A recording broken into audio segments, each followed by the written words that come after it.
किसी पार्टी के बारे में बात करते हैं, सबसे ज़्यादा इम्पोर्टेंट क्या चीज़ होती है? खाना। और 25 से 30 लोगों का खाना घर पे अकेले बनाना मज़ाक नहीं होता है। स्पेशली तब जब आपके पास में किसी भी तरीके की कोई हेल्प ना हो।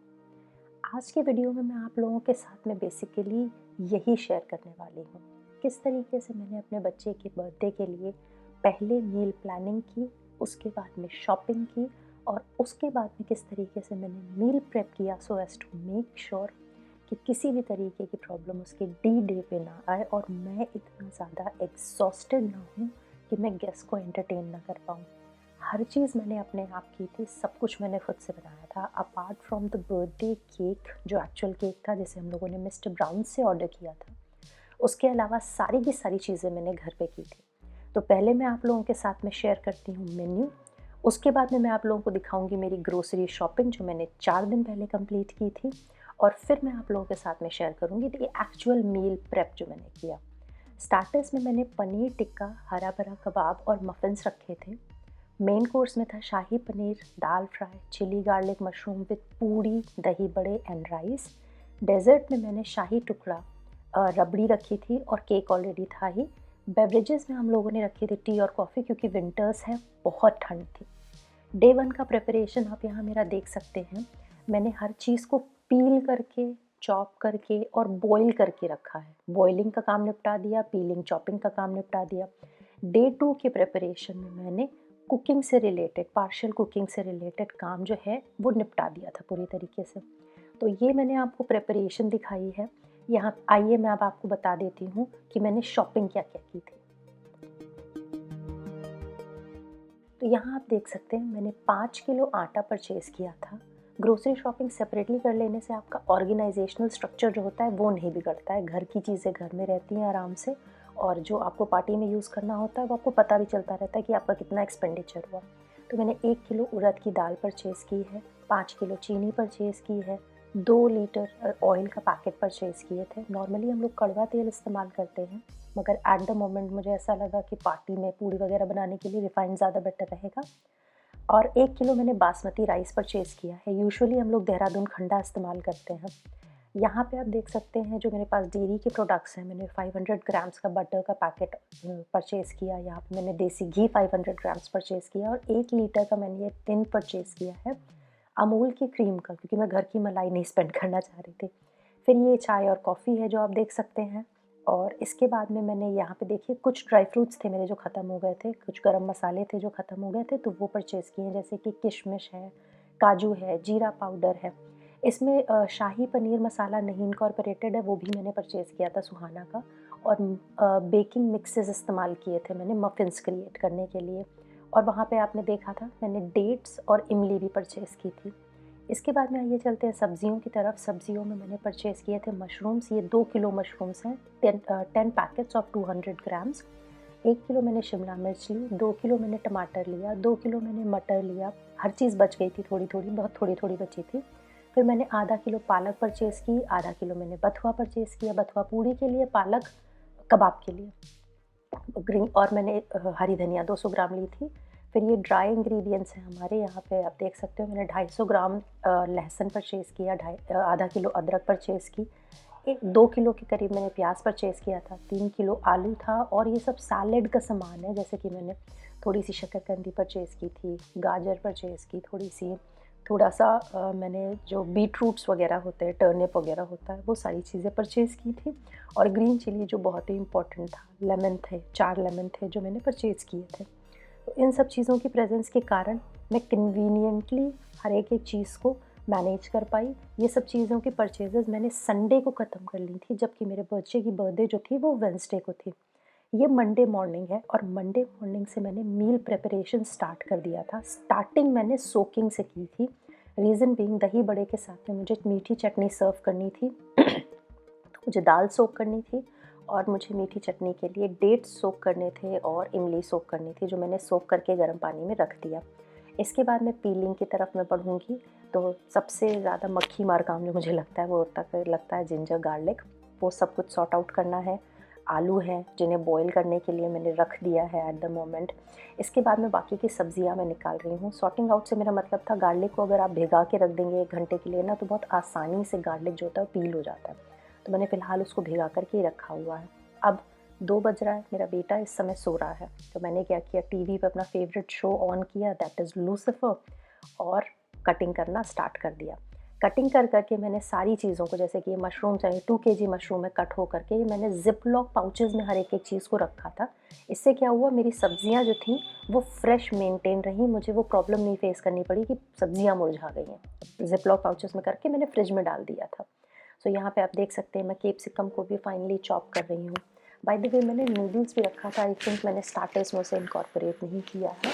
तो कैप्सिकम जो है वो चिली गार्लिक मशरूम में काम आया, नूडल्स में काम आया, पनीर टिक्का में काम आया और हरा भरा कबाब में भी काम आया था। इसी वजह से 1 केजी कैप्सिकम। अब मैं सोच रही थी आलू बॉयल हो गए मेरे, तो मैंने पालक साफ़ करके पालक भी बॉयल होने के लिए चढ़ा देनी है। सो ये सब चॉपिंग वॉपिंग के जो काम होते हैं, ये जब आप निपटा लेते हैं ना, तो एक मतलब एक दिन में मैं 100% श्योर हूँ मैं इन सब कामों को नहीं कर सकती थी। ये वीडियो एडिट करते वक्त मैं आपको बता रही हूँ कि मेरे पास जो फुटेज थी वो लगभग 6 घंटे के आसपास की थी। तो अब आप समझ सकते हैं कि हर एक चीज़ तो रिकॉर्ड भी नहीं की जा सकती है। जैसे कि आप देख रहे हैं कि मैंने मशरूम कट करते हुए स्टार्टिंग की थी और फिर कट करते हुए एंडिंग की थी। इतनी ही फुटेज थी मेरे पास, बीच में कटिंग का टाइम तो इनकॉर्पोरेटेड ही नहीं है। तो सोचिए 2 घंटे 6 घंटे 2 दिन में मेरे पास में सिर्फ रिकॉर्डेड फुटेज थी, तो कितना टाइम लगा होगा। तो प्री प्रिपरेशन करना बहुत बहुत इम्पॉर्टेंट है मेरे हिसाब से। It is not at all possible, अगर आपने प्री प्रिपरेशन नहीं की है तो आपका काम निपट ही नहीं सकता किसी भी हाल। अब यहाँ आप देखो मेरे डेट्स को सोक होते हुए अप्रॉक्सीमेटली 2 घंटे हो चुके हैं।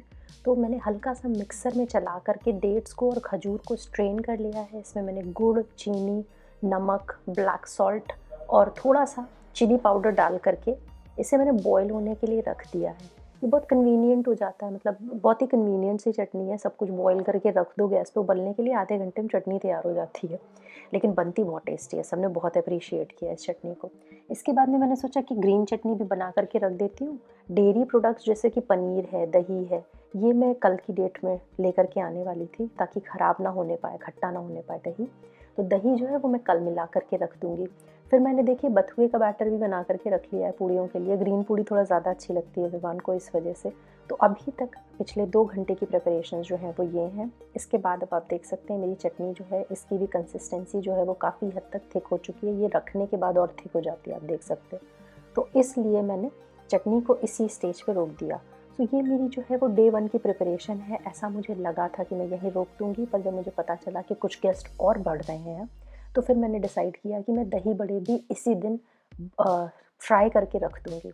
सो मैं वही करने जा रही हूँ। मैं पहले कॉफ़ी ब्लेंड करके रखूँगी, उसके बाद में दही बड़े बना करके रख दूँगी। दही में भिगाया मैंने सेम डे था, वेडनेसडे को 29th को, बट मैंने बना के 27th की रात में ही रख दिया था पानी में सोक करने के बाद, और बहुत अच्छे सोक हुए थे। कोई प्रॉब्लम नहीं फेस करनी पड़ी थी मुझे दही बड़े में। So it's not an issue.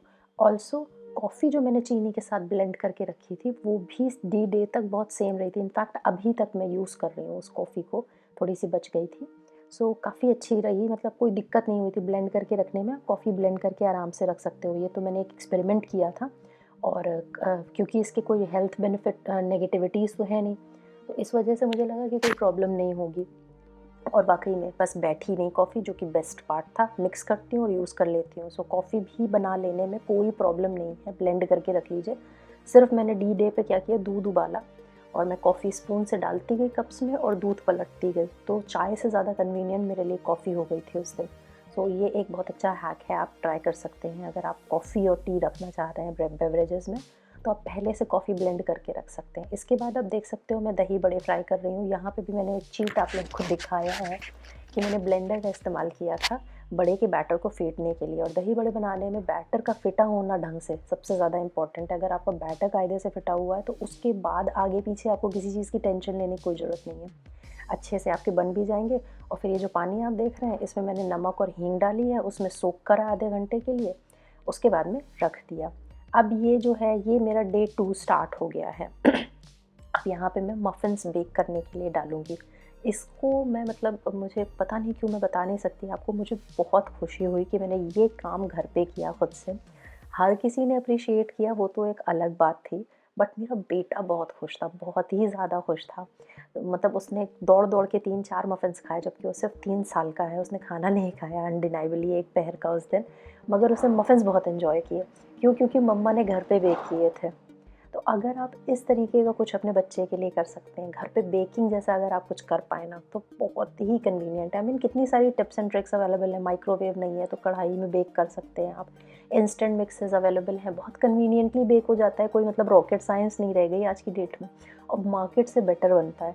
और आप लोगों को पता भी होता है कि आपने किस चीज़ को बनाया है, कैसे बनाया है। तो अगर आप बेक कर सकें ना तो डेफ़िनिटली ट्राई कीजिए, बच्चे बहुत खुश होते हैं, हस्बैंड ने भी बहुत एप्रिशिएट किया मेरे एक्चुअली। उसके बाद में मैंने मेन कोर्स में क्योंकि शाही पनीर रखा है तो मैं ग्रेवी प्रिपेयर करके रखे दे रही हूँ, जो मसाले की ग्रेवी बनती है वो प्रिपेयर करके रखे दे रही हूँ। कल मॉर्निंग में मैं सिर्फ तड़का लगा दूँगी इसमें। अच्छा, विंटर्स में जो है बर्थडे होने का ना द बेस्ट जो बेनिफिट होता है वो यही होता है, आप जितनी चाहें उतनी मील प्लानिंग और प्रिपरेशन करके रख दीजिए, चीज़ें ख़राब नहीं होती, बस आपके पास में एक्टिवली वर्किंग फ्रिज होनी चाहिए।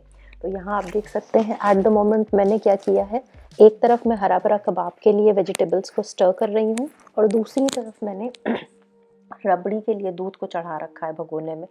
और बड़ा भगोना मेरे पास में यही था, मैंने 5 लीटर दूध चढ़ाया जिसमें लगभग 1.5 kg के आसपास मेरी रबड़ी बन के तैयार हुई थी। सो वो शाही टुकड़े के लिए भी काम आई और सेपरेटली सर्विंग के लिए भी काम आई थी काफ़ी ज़्यादा। So it was that. इसके बाद में मैंने थोड़े से पोटैटोज़ जो पील किए थे उन्हें मैंने ग्रेट कर लिया। यहाँ मेरे मफ़िन्स का लास्ट लॉट जो है वो भी तैयार हो गया है और यहाँ मैंने फैंसी बनने की कोशिश की निकालने के लिए कि टोंग से निकाल रही हूँ मैं मगर वो हाथ से ही काम चलता है ना, जल्दी का काम जो होता है ना वो हाथ से ही किया जाता है। तो मैंने आखिर में ना वो आइडिया ड्रॉप कर दिया कि मैं फैंसी नहीं बनाऊँगी। उसके बाद में मैं इसके ऊपर थोड़ा सा आइसिंग कर रही हूँ, मैंने इस पर थोड़े से स्प्रिंकलर्स भी डाले थे कलरफुल। और द पार्टी की जो जान थी ना, trust me on this thing, वो यही मफ़िन्स थे। हर कोई बहुत खुश हुआ था देख करके। और सबसे बेस्ट बात जो मैंने आपको ऑलरेडी बता रखी है, मेरा बच्चा बहुत खुश था। सो बस थोड़ा-सा अगर आपने एफ़र्ट दे दिया ना किसी भी पर्टिकुलर चीज़ में, तो यकीन मानिए सबसे ज़्यादा खुश बच्चे होते हैं। और बच्चों की खुशी से ज़्यादा मतलब इतनी मेहनत ही इसीलिए कर रहे हैं कि बच्चा खुश हो जाए, तो फिर क्यों ना कर ले थोड़ी-सी और मेहनत और बच्चे को थोड़ा और खुश कर दें। घर पे बनी हुई चीज़ों की ना बात ही कुछ और होती है। सो यहाँ पे मेरे मफ़िन्स जो हैं ज़रा देर में तैयार हो गए। मतलब बेकिंग करते वक़्त आप बाकी का सारा काम भी निपटाते रह सकते हैं, वो तो चल रहा है, माइक्रोवेव तो चल रहा है, बस जैसे बेक हुआ निकाला और दूसरा लॉट अंदर डाल दिया, टेंशन की कोई बात नहीं है। फिर यहाँ पे ये देखिए मैं कबाब की प्रिपरेशन कर रही हूँ। उसके लिए मैंने सब कुछ मिक्स करके रख लिया। देखिए भाई, स्टार्टर्स अगर रेडी हैं, मतलब कबाब इस स्टेज पे मैंने पहुँचा दिए थे कि मुझे सिर्फ़ और सिर्फ इन्हें फ्राई करना था और सर्व कर देना था। चटनी मेरी तैयार, मीठी चटनी मेरी तैयार, दही बड़े मेरे भीग जाएँगे मॉर्निंग में दही में। सो वो भी कंप्लीट हो जाना था बहुत ही कन्वीनिएंटली। पनीर टिक्का तक मैंने बिल्कुल स्क्यूअर्स में लगा करके बेक करके रख दिया है। तो इससे क्या हुआ, मुझे केवल और केवल सेकना था गैस पर, चार जिसको कहते हैं चार करने का प्रोसेस, वो करना था और उसके बाद में उसे भी सर्व कर देना था। तो मेरे स्टार्टर्स जो थे वो तैयार हो गए थे, रबड़ी तैयार थी, शाही टुकड़ा तैयार हो गया था, तो डेज़र्ट्स मेरे तैयार हो गए थे, शाही पनीर के लिए मेरी ग्रेवी तैयार हो गई थी, मशरूम्स मैंने कट करके रखे हुए थे, सब्जियां मेरी छिली हुई रखी थी। तो सुबह समझिए मुझे सिर्फ 2 से 3 घंटे लगे थे और मेरा सारा खाना बहुत आराम से बन के खिसक गया था। और जो मेजर काम होता है ना बर्थडे पार्टीज़ में, वो खाना बनाने का ही होता है। डेकोरेशन हो गया, खाना बनाना हो गया। अगर ये 2 चीज़ें आपकी आसानी से निपट गई है ना, तो आपकी पार्टी बहुत अच्छे से हो जाने वाली है। तो इन चीज़ों को अगर आप प्रायर प्रिपरेशन, मतलब मेरे 5 दिन अप्रॉक्सिमेटली लगे। 5 दिन से मेरा मतलब था, एक दिन मैंने मील प्लानिंग में डिस्कशन में निकाला, जिसमें मैंने मेरे हस्बैंड से, मेरी मदर इन लॉ से और मेरी मदर से डिस्कस किया कि मुझे बनाना क्या-क्या चाहिए। दूसरा दिन मैंने निकाला इस प्रोसेस में कि मुझे परचेज़ कौन सी चीज़ कहाँ से करनी है और मैंने सस्ती चीज़ें मंगाने की कोशिश की जो मुझे सबसे कन्वीनिएंटली अवेलेबल हुई, वो मैंने परचेज़ किया।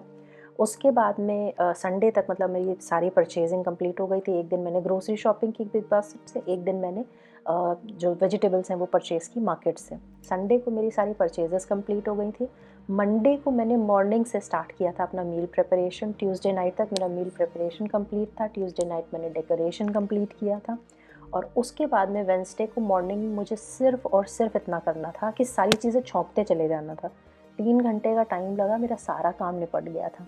And that is what we want. बच्चे के साथ में भी तो थोड़ा सा टाइम मिलना चाहिए ना। तो होपफुली आप लोगों को आज का वीडियो प्रोडक्टिव लगा होगा। अगर ऐसा हो तो आप प्लीज़ मेरे वीडियो को लाइक करें और मेरे चैनल को सब्सक्राइब करना ना भूलें।